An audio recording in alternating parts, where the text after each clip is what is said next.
ونازلين بفيديو جديد، طبعا فيديو ولا اروع من كده. هنعمل كفتة الفراخ. طبعا مفيش اسهل من كده ولا اجمل من كده.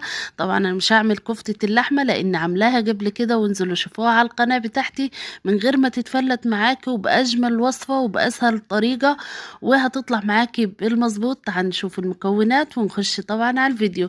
ازيكم يا حبايبي، عاملين ايه؟ انا عندي هنا ربطة كزبرة طبعا حلوة، وعندي هنا صدر فرخة انا ضرباه في كبة الخلاط، ولو عندك كبة مفيش مشكلة. وعندي هنا بصلتين مبشورين، وعندي هنا يعني ايه زي معلقة توم، وعندي هنا جميع البهارات اللي عندي. اي بهارات عندك مش مشكلة هتضيفيها. عندي هنا صدر الفرخة طبعا انا ضرباه في كبة الخلاط ومنعماه خالص، مش هتاخد معايا وقت هي لان الفراخ بتبقى زي ما انتوا عارفين دايبة خالص. وعندي هنا طبعا البصلتين متوسطين، وعندي هنا معلقة توم، وطبعا عندي هنا جميع التوابل. اي توابل عندك حطيها.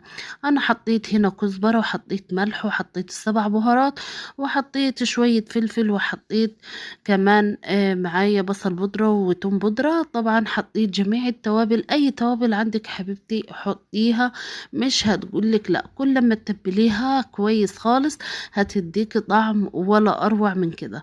طبعا هتقولي لي كمية الرز، هقولك على كمية الرز. صدر فرخة كامل تحط عليه حوالي كوباية او كوباية ونص رز. يعني الناس اللي بتحبها عادي فيها رز، لو كوباية ونص مش هتتفلت معاكي خالص. ولو كوباية رز واحدة، لان في ناس ما بتحبش اصلا تضيف فيها رز اساسا يعني.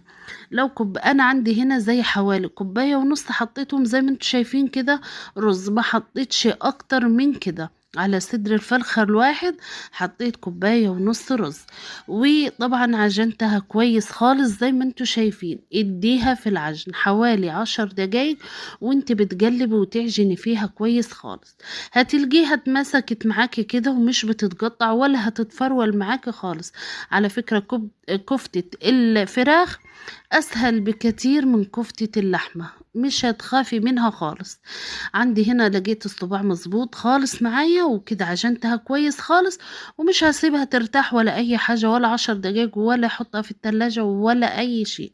هشتغل فيها على طول. صدر الفخة عمل معايا حلة ما شاء الله اللهم بارك، والله حلة كبيرة ومحترمة خالص. عندي هنا صبعتها بصبعها صوابع، او عايزة تكوريها كور مفيش مشكلة.